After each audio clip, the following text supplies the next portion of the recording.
तो मी नव्हेच हे वाक्य आपण प्रत्येकाने आयुष्यात एकदा तरी म्हटलेलं किंवा निदान ऐकलेलं तरी असतं.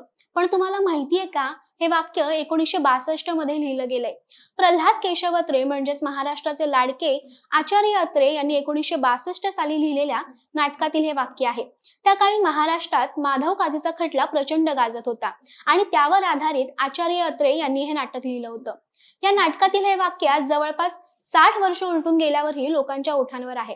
काय होतं माधव काजी प्रकरण आणि का गाजलं आचार्य अत्रे यांचं नाटक, जाणून घेऊया या व्हिडिओमध्ये. नमस्कार, मी दीपाली कानिसे, कॅमेऱ्यावर आहेत साक्षात सावंत. आचार्य अत्रे हे अष्टपैलू व्यक्तिमत्व होतं. लेखक, कवी, नाटककार, पत्रकार, वक्ते, राजकारणी, शिक्षण तज्ज्ञ अशा अनेक भूमिका त्यांनी उत्तमरित्या पेलल्या होत्या.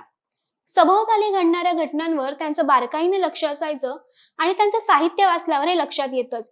1955 ते 1960च्या दरम्यान महाराष्ट्रात माधव काजी हे प्रकरण प्रचंड गाजत होतं. माधव काजी नावाच्या माणसाने नाव बदलून वेषांतर करून महाराष्ट्रातील अनेक भोळ्याबाबड्या लोकांना लुबाडलं होतं. अनेक तरुणींना त्यानं लग्नाच्या जाळ्यात अडकवून त्यांच्या आयुष्याची वाट लावली होती. ही फसवणूक तो अनेक वर्ष अनेकांसोबत करत होता. पण शेवटी जेव्हा त्याच्यावर खटला दाखल केला गेला तेव्हा माधव काजीनं स्वतःचा बचाव स्वतः करण्याचा निर्णय घेतला आणि तो खटला तो स्वतः लढला. जेव्हा विरोधी पक्षाचा वकील त्याच्यावरचा एक एक आरोप वाचून दाखवत होता, त्यावेळी माधव काजी हे मी केलेलंच नाही, आरोप खोटा आहे असं म्हणत होता. यातूनच रंगभूमीवर अवतरलं ते आचार्य अत्रे यांनी लिहिलेलं तो मी नव्हेच हे नाटक. हा खटला चर्चेत असताना नाट्य निकेतन या संस्थेचे रांगणेकर यांनी या विषयावर चांगलं नाटक होऊ शकेल हे अत्रेंना सुचवलं आणि तेव्हापासूनच या खटल्याचा सखोल अभ्यास करायला सुरुवात केली.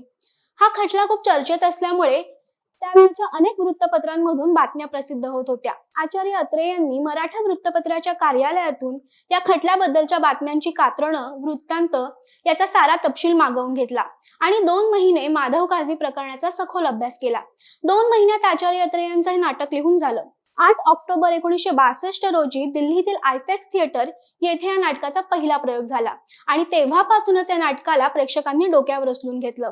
दिल्लीत सादर झालेल्या प्रयोगानंतर हे नाटक महाराष्ट्रातील खेड्यापाड्यात पोहोचलं. या नाटकाने प्रेक्षकांच्या मनावर प्रचंड जादू केली. माधव काजीचं प्रतिनिधित्व या नाटकात निपाणीचा तंबाखू व्यापारी लखोबा लोखंडे या पात्राने केलंय. अत्रेंनी हे नाटक इतक्या प्रभावी पद्धतीने लिहिलंय की नाटकात चालू असलेला हा खटला खराखुरा खटला आहे की काय असं प्रेक्षकांना वाटू लागलं. या नाटकात लखोबा लोखंडे हे पात्र प्रभाकर पणशीकर यांनी साकारलं होतं. एकाच वेळी एकाच व्यक्तीने रंगभूमीवर 5 पात्र साकारण्याचा प्रयोग या नाटकात पहिल्यांदा झाला होता. म्हणजे आताच्या काळात आपल्याला एकाच कलाकाराने डबल रोल किंवा ट्रिपल रोल करणं खूप सामान्य गोष्ट वाटते. पण 1962च्या काळात एकाच कलाकाराने एकाच वेळी 5 पात्र साकारणं ही खूप मोठी गोष्ट होती आणि या नाटकाने ते प्रभावीपणे पेलली. लखोबा लोखंडे, दिवाकर दातार, दाजीशास्त्री दातार, कॅप्टन अशोक परांजपे आणि राधेश्याम महाराज अशा 5 भूमिका प्रभाकर पणशीकर यांनी एकट्याने साकारल्या होत्या आणि त्याही अत्यंत ताकदीनं. अशी अनेक नावे बदलून माधव काजीप्रमाणेच लखोबा लोखंडे जो खरा हैदर असतो, तो लोकांची आणि खास करून तरुणींची फसवणूक करत असतो. जेव्हा जेव्हा त्याच्यावरचा एक एक आरोप कोर्टात वाचून दाखवला जातो आणि त्याच्या विरोधात साक्ष दिली जाते, तेव्हा तेव्हा तो मी नव्हेच असं म्हणून विरोधी पक्षाला दबावात आणत असतो. नाटकाचा पायाच तो मी नव्हेच या वाक्यावर उभा राहिला. त्यामुळे या नाटकात हे वाक्य वारंवार येतं. 50 वर्षात या नाटकाचे 3000हून अधिक प्रयोग झाले आणि प्रत्येक प्रयोगाला प्रेक्षकांनी चांगली दाद दिली. या नाटकातून आचार्य अत्रे यांनी फक्त प्रेक्षकांचं मनोरंजनच नाही केलं, तर माधव काजी सारख्या फसव्या लोकांपासून लोकांना सावध राहण्याचा इशाराही दिला. आज अनेक माधव काजी आपल्याला आजूबाजूला नाव आणि वेश बदलून वावरताना दिसतात. तेव्हा आपल्याला आचार्य अत्रे यांच्या नाटकाची आठवण होते. या नाटकाच्या कथानकाशी साम्य असणारे अनेक हिंदी आणि इंग्रजी चित्रपट आले, पण या नाटकाची जादू काही औरच होती. म्हणूनच तर अत्रेंनी 1962 मध्ये लिहिलेलं तो मी नव्हेच हे वाक्य आजही आपण वापरतो. अत्रेंची प्रत्येक कलाकृती होतीच अशी एकमेव आणि अद्वितीय.